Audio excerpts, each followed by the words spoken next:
in leaving her expat life in Paris for the unknown in Shanghai, new husband and all. For it was only then, for the first time, that I realized how frightfully far off and utterly unknown China was.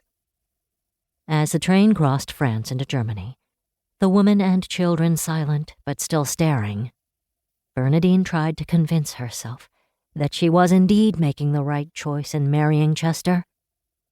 She thought she'd found lasting love in her first 2 marriages, but both husbands turned out to be uninhibited philanderers. In her 3rd marriage to New York literary agent Otto Liverwright, she agreed to marriage only after Otto convinced her that love would naturally develop later. They ended up arguing more than they got along, so that marriage only lasted a couple years.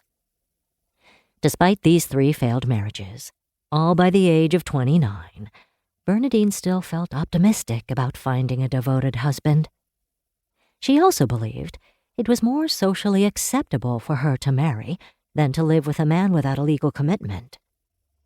Now that she was about to marry Chester, she certainly hoped she had found a lasting relationship. Bernardine had briefly met Chester, a romantic adventurer just like herself, at a polo match in Shanghai, just as she was concluding a 14-month around-the-world trip with her friend, the American heiress Barbara Harrison.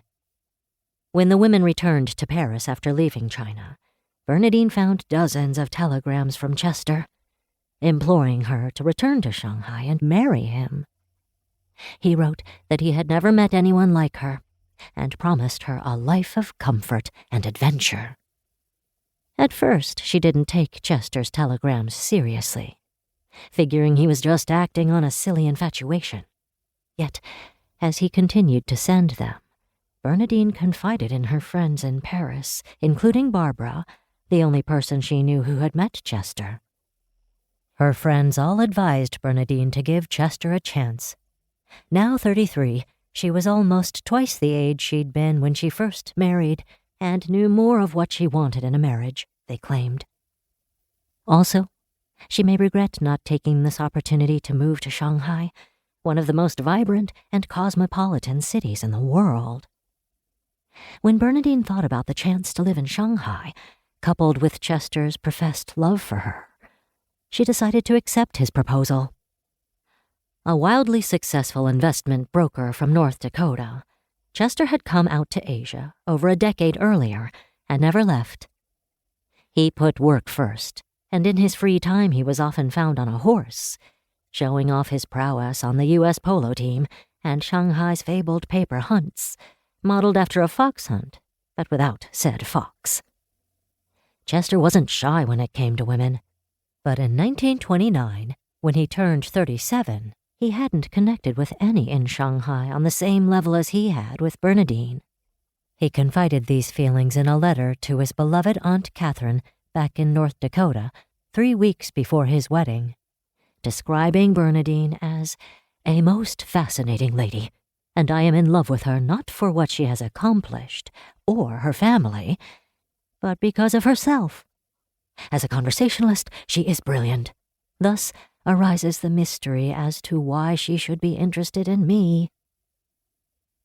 Bernardine's de facto travel companions wore on her nerves until their train crossed Germany and entered Poland around midnight on the 2nd day.